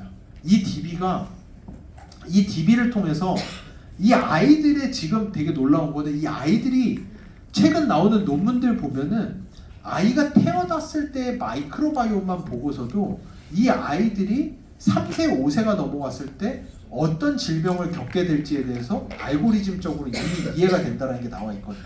그러니까 이런 것들의 첫 번째 연구가 뭐였냐면은 아까 그 바흐 교수님의 그 논문, 우리 결핵이라든지 전염병은 떨어지고 있는데 자가 면역 질환에 이런 것들은 폭발적으로 올라가고 있다라는 2002년도의 논문 이후에 소아과 의사들이, 그리고 이제 마이크로바이옴의 핵심이라는 걸 알고 난 이후에 소아과 의사들이 다 달려들어서 뭐를 했냐면은 자기네들이 지금까지 처방전을 써낸 아이들의 기록 5,000명의 아이들의 기록을 다 끌고 와가지고 그 아이들의 건강검진 기록부를 다 훑었어요. 그렇게 해서 이게 이렇게까지 문제라면은 우리가 지금까지 처방한 항생제는 다 어떻게 할 거냐, 우리가 애들한테 항생제를 엄청나게 처방을 냈는데, 그래서 그 아이들을 나눠서 자기네가 어렸을 때 광범위 항생제를 처방한 아이들과 처방하지 않은 아이들을 나눠봤더니 확실히 항생제를 3세 이전에 복용한 아이들은 5세가 지난 다음에 비만, 아토피, 천식이 될 확률이 월등히 높다라는 걸 영구적으로 이미 검증을 해냈어요. 그러고 나서 거기서 더 발달해서 그럼 어렸을 때 어떤 종류의 마이크로바이옴 패턴을 가진 아이들이 커가지고 결국은 당뇨나 자가 면역 질환이나 자폐나 행동 발달 이상이나 이런 것들이 나타나는지에 대해서도 연구가 많이 됐고, 이미 어린아이들의 현재 마이크로바이옴을 일부 보고서도 이 아이들이 커가면서 어떤 문제들이 생길지에 대해서 이미 예측 가능한 알고리즘들이 나오고 있습니다. 그거를 저희가 하버드대랑 이미 만들고 있고, 그게 이 데이터베이스가 가지고 있는 의미예요. 다른 회사는 아이를 이렇게 하면 좋습니다, 저렇게 하면 좋습니다라고 말은 할 수 있어도 아이 데이터 보고 이 아이가 3년, 5년, 7년 뒤에 어떤 식으로 성장할 거고 어떤 병에 취약한지를 알려주면서 포트폴리오를 짜주는 플랫폼과는 비교해낼 수가 없어요. 그거는 말도 안 되는 구조로 가는 거거든요. 그거를 저희가 미래를 예측하여 건강을 지킨다라고 하는 프로젝트 안에서 하버드 의대랑 같이 지난 3년간 연구를 해서 얼마 전에 기사가 나오기는 했거든요. 얼마 전에 기사도 나오고 미네르바라고 하는 플랫폼을 만들었고 지금 이미 제가 제 핸드폰을 두고 왔는데 저는 제 핸드폰에다가 제 매일 같은 기록을 다 넣고 있어요. 제가 변을 언제 보고 물을 얼마나 먹고 수면을 어떻게 하고 뭐를 먹고 어떤 건강기능성 식품을 먹고 마이랩을 먹었는지 안 했는지 이런 것들을 다 기록을 넣고 있고 이미 그것들을 저희가 미네르바라고 하는 데이터베이스랑 GPT를 연동을 시켰어요. 그래서 GPT가 그거를 보면서 저한테 위클리로 액션 포인트들을 계속 줘요. 계속 주면서 제 라이프 스타일을 계속해서 끌고 가고 있어요. 이런 것들이 이제는 마이 웰네스 랩이라고 하는 것까지 저희가 같이 붙어버리는 거죠. 그런 것들을 통해서 통합 관리를 하는 이제 아메이가 나아가는 방향과 앞으로 비즈니스의 구조 자체가 상당히 많이 바뀔 거예요. 상당히 많이 바뀔 거예요. 이게 자동차라는 것도 그렇죠. 옛날에 차 파는 거랑 요즘에 차 파는 거는 구조가 많이 달라졌죠. 차가 얼마나 IT적으로 발달했는가, 얘가 자율주행이 되는가, 반자율주행이 얼마나 좋은가 이런 것들이 차를 구매하는 되게 핵심 포인트들이 됐잖아요. 그리고 이제는 뭐 핸드폰 같은 것도 옛날에는 그냥 전화만 터지면 되는 거였잖아요. 그냥 011 해가지고 전화만 터지면 되는 것이 이제는 그런 것들이 아니라 너무나도 많은 IT적인 알고리즘적인 것들이 다 들어와 있어야지만 판매가 되듯이 바이오도 이제는 결국 그 넥스트는 바이오거든요. 바이오도 똑같아요. 그냥 좋은 건강기능식품이야 이걸로 안 돼요. 이거를 어떻게 적재적소에 어떤 플랫폼 하에서 이 사람에게 언제 어떤 식으로 왜 먹어야 되는지를 설명하지 않으면은 이런 것들도 이제는 세일즈가 어려운 구조가 오고 있습니다. 그거를 이런 것 마이크로바이오를 통해서 아메이와 함께 준비하고 있다라는 거 알아주시면 감사하겠습니다. 예, 이제 제가 남은 9분 동안 혹시 질문 있으시면 실제로 사업하시거나 자기 아이들에 대해서 궁금하신 거 있으면 제가 질의응답하도록 하겠습니다. 감사합니다. 예. 예. 저는 질문이 두 가지인데 이게 성조증하고 마이크로바이옴의 연관성에 대한 공유의 의견이랑 예. 그다음에 해충약을 먹으면 이제 장에 어떤 연관이 있는 건지 먹어도 되는 건지 궁금합니다. 예, 감사합니다. 성조숙증 저희 지금 이제 막내는 아직 너무 어려서 그런데 첫째, 둘째 전부 다 사실은 뭐 진단 받고 제 딸만 셋이거든요. 첫째, 둘째 다 진단 받고 뭐 와이프가 뭐 호르몬을 어떻게 하냐 저러냐 아무것도 안 된다 아무것도 하지 말라고 해서 아무것도 안 하고 그냥 그렇게 잘 성장은 하고 있는데 마이크로바이옴과 우리 호르몬에 관련된 거는 상당히 많이 있어요. 근데 그 중에서도 이제 자꾸만 이제 제가 얘기했던 에콜이라든지 에스트로겐이랑 유사체라든지 이런 것들이 성조 숙증을 더 빠르게 한다 이런 거에 대한 불안감이 있으신데 의외로 사람이 직접 만들어내는 것과 마이크로바이옴이 만들어내는 유사체하고는 구조가 많이 달라서 마이크로바이옴이 성조숙증을 촉발할 이유는 크게 없다라고 저는 생각을 해요. 그에 비해서 장내미생물의 다양성에 따라서 아이들의 성장 호르몬의 차이는 많이 나와 있는데 예상외로 아직 성조숙증에 대한 연구는 많지는 않은 걸로 알고 있어요. 그래서 거기는 아직 연구해볼 가치는 있는데 제 의견으로는 마이크로바이옴의 다양성이 성조숙증에도 분명히 도움은 될 것 같다. 충분히 도움이 될 여지는 있다라고 저는 생각을 하고 제 애들도 그냥 그렇게 키웠거든요. 그래서 잘 컸어요. 지금 상당히 다행스럽게도 잘 커 있고 이제 중2 초6 되는데 상당히 잘 컸고 장내미생물 다양성이 아이들 뼈 성장이라든지 또는 성장 호르몬에 미치는 영향은 많기 때문에 분명히 연관은 있을 것 같은데 앞으로 좀 더 연구는 해봐야 될 것 같아요. 그리고 두 번째가 뭐였죠? 해충약. 죄송해요. 제가 오늘 오전 오후로 했더니 지금 막 정신이 오락가락하고 있어가지고 해충약 같은 경우에는 괜찮은 것 같아요. 저희도 해충약 아이들 먹이기는 하거든요. 해충 같은 경우에 파라사이톨로지 쪽도 지금 되게 핫해요. 근데 이 해충이나 기생충 같은 종류는 아직은 도움이 되는 애들이 있다라는 거는 밝혀지고는 있거든요. 대표적으로 IL-17이라고 해서 우리 몸의 면역 과민 반응을 일으키는 그 사이토카인이 있는데 이거는 해충에 의해서 되게 적절히 조절된다라는 논문이 몇 편씩 나오고 있어요. 근데 그것만을 위해서 제가 애들한테 해충약을 안 먹이느냐? 저는 그렇진 않아요. 저는 먹여요. 왜냐면 일단 얘네들은 좋은 거보다는 안 좋은 거를 할 가능성이 상당히 많습니다. 그러니까 우리 장에 있는 미생물들은 팔도 없고 자기 의지적으로 어디를 막 가긴 가는데 가기가 어려워요. 그리고 어떻게 보면 내 몸의 의지에 따라서 좀 휩쓸리는 류가 많은데 이 파라사이트나 회충 같은 애들은 그게 아니라 자의식을 가지고 자기가 하고 싶은 거를 할 수 있는 영향력이 있는 아이들이거든요. 그러니까 이런 아이들은 좋은 애들이 있다면 다행이지만 안 좋은 애들이 있다면 진짜 큰 문제가 되는 거죠. 그러니까 저는 그냥 먹는 게 낫지 않을까 그렇게 생각합니다. 예.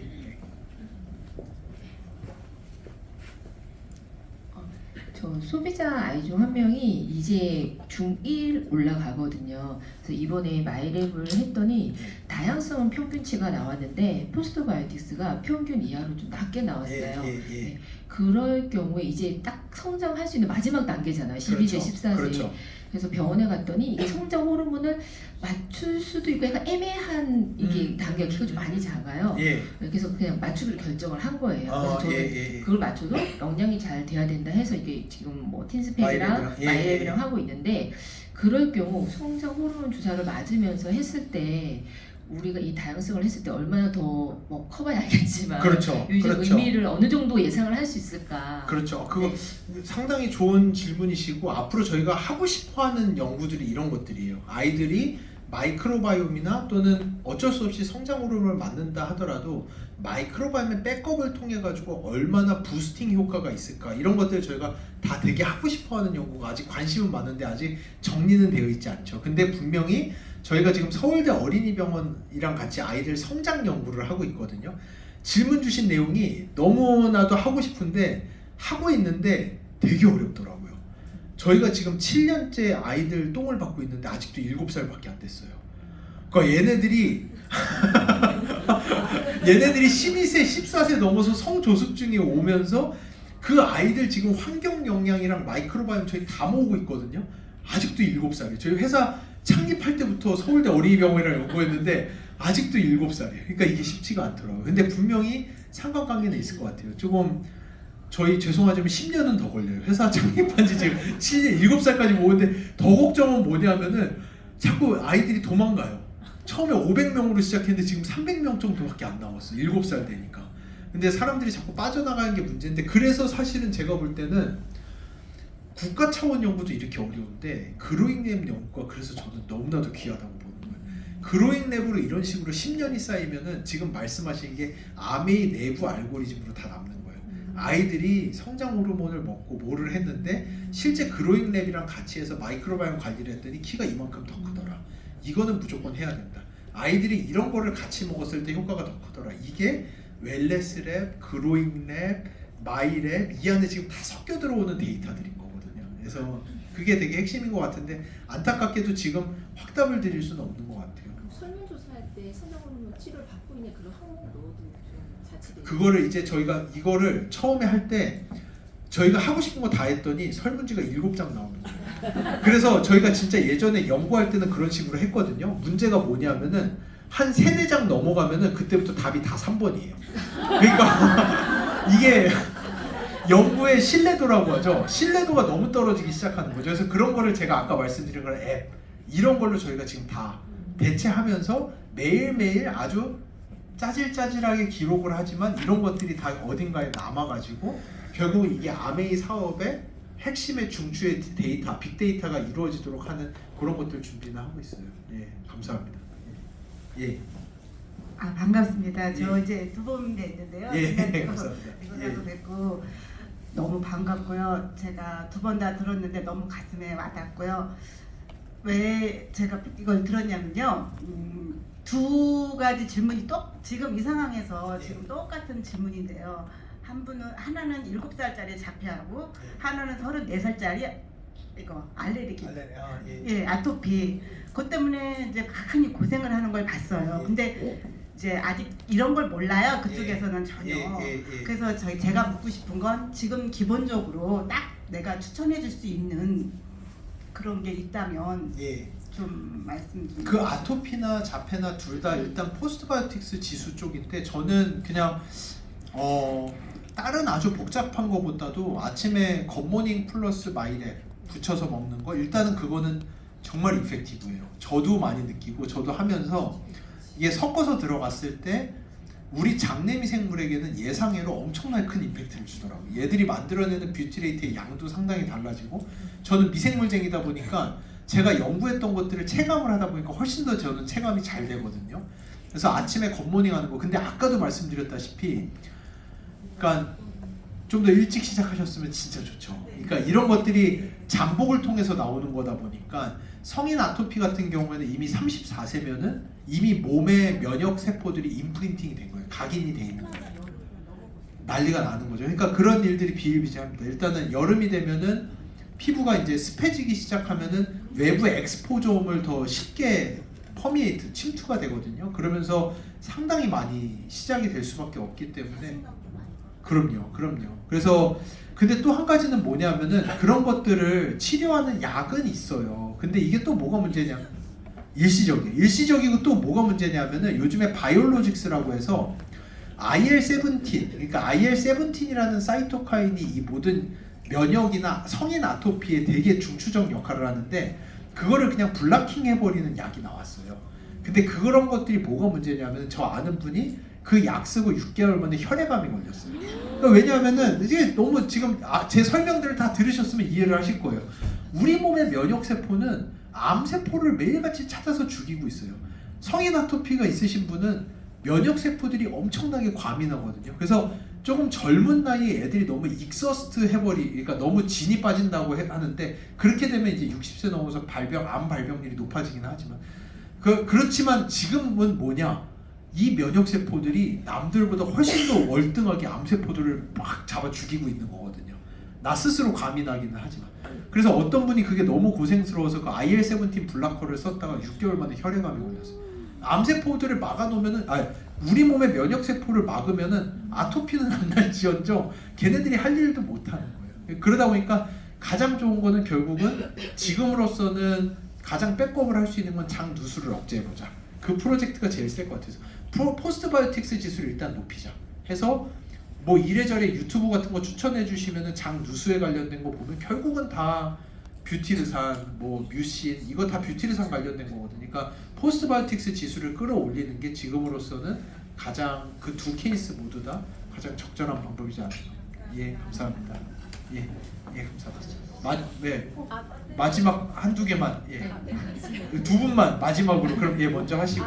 저 이제 딸 둘을 키우는데 지금 둘 다 그거 개인 그 마이랩을 하고 있거든요. 근데 첫째는 아토피가 없는 대신에 비염이 좀 심하고 둘째는 아토피가 좀 심한데 이제 사실 그거 검사를 했을 때 아토피가 있는 둘째가 훨씬은 아니지만 이제 포스트바이오틱스나 다양성이 좀 높게 나왔거든요. 네네. 근데 둘째 같은 경우에 그 피 검사를 했을 때 알러지가 이제 100가지를 검사하면 거의 70가지가 나올 정도로 식이 알러지 그래서 의사 선생님도 놀라시더라고요. 그런데 그래서 사실 코 알러지가 있어가지고 그 지금 프로틴도 못 먹고 있거든요. 그래서 지금 이제 그거 애플 사이다 비니거랑 같이 해서 그거를 마이름을 먹고 있거든요. 근데 최근에 좀 효과가 좀 있는 것 같아서 그리고 이제 사실 이제 그 말씀하셨다시피 이제 알러지 같은 경우에는 면역의 교육이라고 말씀을 하셨잖아요. 근데 이제 제가 보기에는 이제 그 리포트를 봤을 때 얘는 리포트 결과도 좋은데 이제 이런 걸 어떻게 개선할 수 있을까라는 이제 궁금증이 좀 생기더라고요.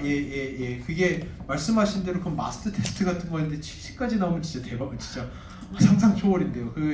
이게 결국 면역 세포의 교육이 가장 핵심인 것 같고, 근데 말씀하신 대로 거기서 콩단백질도 또 못 먹는다고 하면 에사비 먹을 때 그 마이랩을 섞어 드시지 말고 살짝 띄어서 드세요. 에사비 같은 경우에는 pH가 좀 낮거든요. 그래가지고 그런 것들은 이런 유산균주들이 약간은 데미지를 받고 시작할 수 있어요. 그래서 에사비 괜찮을 수도 있겠다. 괜찮을 수도 있을 것 같아요. 제가 왜냐면 얘네들이 저희가 마이랩에 셀렉트한 애들은 거의 pH 2.5까지도 괜찮거든요. 에사비가 제가 지금 잠깐 착각했는데 한 pH 3.5에서 4 정도 되는 것 같아요. 그러니까 괜찮을 것 같아요. 같이 먹는 것도 큰 문제는 아닐 것 같고, 가장 핵심은 결국은 장내미생물 다양성이랑 포스트바이오틱스밖에 지금은 방법이 없어요. 근데 말씀드린 대로 그 외에 많은 것들이 저희가 지금 특허로 내고 있고 지금 아이들의 면역 지표라든지 알러지 지표 같은 것들도 저희가 계속 모니터링하면서 많이 보고 있거든요. 그러니까 도움은 지금으로서 제가 말씀드릴 수 있는 거는 결국은 아이들의 장 누수 현상을 좀 막음으로써 아이들이 결국은 거기에서부터 면역이 다 과민해지는 거고, 뭐를 먹어도 자꾸만 알러지성으로 반응을 하는 거는 내 면역 세포들이 되게 고생하고 있는 거거든요. 되게 좀 애들도 릴렉스 하고 싶은데 릴렉스가 안 되는 거죠. 그 릴렉스 상태를 가질 수 있도록 해주는 게 가장 핵심이고, 근데 그 릴렉스하는 상태에서 가장 큰 올가는 피부랑 장이에요. 결국은. 예. 그래서 피부 쪽에 뭐 쓰는 섬유유연제나 이런 것들 뭐 잘 관리하는 거라든지, 그 다음으로 제일 큰 우리의 과민성을 좌지우지하는 거는 장이고, 그러다 보니까 아이들 먹을 때 일단 그런 그 캡사이신 리세터 같은 것도 되게 많이 작용하거든요. 그러니까 마라탕 이런 거 되게 안 좋아요, 사실은. 그 매운 것들 엄청나게 먹고, 또는 이제 콜라라든지 방부제 많이 들어가 있는 거라든지 이런 거 먹으면은 결국은 다 해가 비춰지는 거니까 지금으로서는 이런 거밖에 제가 드릴 말씀이 없는 것 같아요. 포스트바이오틱스 밸런스 지수 계속 관리하고, 그리고 철제 둘째 아이들의 차이가 있다라고 하셨는데, 두 번째라고 하셨는데 조금 더 몇 번 가면서 보시면 좋을 것 같아요. 아이들이 몇 살이에요? 아이들이? 지금 큰 애는 이제 올해 이제 초등학교 4학년, 4학년. 작은 애는 2학년. 2학년. 그러면 아직은 되게 많이 변할 시기거든요. 그러니까 조금 보시면서 조금 아직은 그래도 기회가 있는 시기잖아요. 나이대가 아직은 계속 드라마틱하게 변하고 있을 거니까 지금 일단은 다양성을 최대치로 찍어보자. 중학교 가기 전까지 일단은 다양성을 최대치로 찍자. 그러고 일단은 거기서부터 시작하자가 제일 좋은 상황인 것 같아요. 예. 마지막. 예. 네. 저희 아이가 성소수 있어가지고 2년 정도 주사를 맞은 상태고, 그리고 3세 이전에 항생제를 아팠기 때문에 항생제를 진짜 많이 맞았었어요. 그래서 그래서 진짜 5세 이후에 진짜 아토피도 너무너무 심했고 이제 고생을 되게 많이 했는데 이제 아무래도 이제 키가 작으면서 성조숙이 와가지고 좀 키를 키우는 목적으로 그래서 그 주사도 맞고 이런 여러 가지 방법을 했는데, 저희 아이가 저희 365나 다른 유산균을 별로 안 좋아해서 안 먹었었어요. 근데 요번에 이제 이 마이랩을 한 이유가 이제 그 주사가 끝나서 키를 키워야 되는데 그거에 키 키우는 목적으로 마이랩을 이거 그로잉랩을 한 거거든요. 근데 이 검사지가 나왔는데 평균치보다 다 월등하게 너무 좋게 그래요? 나온 거예요. 근데 상위 여기 포스트 균형이 상위 15%고, 그 다음에 다양성도 상위 20%고 다 되게 좋게 나왔어요. 축하드립니다. 그래서 제가 이 마이랩을 지금 4번을 처방을 받아서 나왔는데 제가 이거를 이제 어쨌든 간에 억지로 먹이고는 있어요. 근데 이거를 먹였을 때는 이거 검사하기 전에는 유산균을 안 먹었었거든요. 대신에 이제 더블 X랑 칼맥디랑 비타민 D랑 그렇게 다양하게 저희 영양제를 먹으면서 제가 이렇게 지냈었는데, 이 마이랩 4번을 먹으면 저희 아이가 어떤 효과를 받을 수 있는 건지. 일단은 그 장내미 생물의 다양성이랑 포스트바이오틱스가 그렇게 좋다라는 거는 일단은 반작용이 있는 것 같아요. 분명히 어려서 항생제를 먹은 것과 이런 것에 마인드가 있으셔서 아이를 일단 식단이나 이런 걸 되게 잘해 주신 것 같거든요. 그리고 알게 모르게 인스턴트 계속 안 먹이려고 하는 거라든지, 발효식품 많이 먹이려고 한 거라든지, 야채 많이 먹이려고 한 거라든지 이런 것들이 드러난 것 같아요. 그래서 그거는 정말 축하드리고, 이 상태를 계속해서 일단은 유지하는 게 되게 중요할 것 같아요. 다양성이랑 포스트바이오틱스 지수를 계속 높게 유지한 상태로, 이 상태에서는 일단은 그게 높아지고 나면은 아침에 겉모닝 같은 파이토프로틴이라든지 이런 것들도 먹으면 되게 좋아요. 더블 X도 상위 15%면은 더블 X 먹는 거에 30%, 그러니까 그 거의 대부분 70% 이상을 흡수할 수 있는 수준이거든요. 저희가 이번에 연구했을 때. 그러니까 더블 X가 상당히 컨비네이션이 많은데 이거를 다 흡수한다는 게 어려울 정도로 되게 복잡한 물질인데, 그 정도 마이크로바이옴이라면 흡수력도 되게 좋을 거예요. 그러니까 지금 하시는 거 꾸준히 하시면 되게 좋을 것 같아요.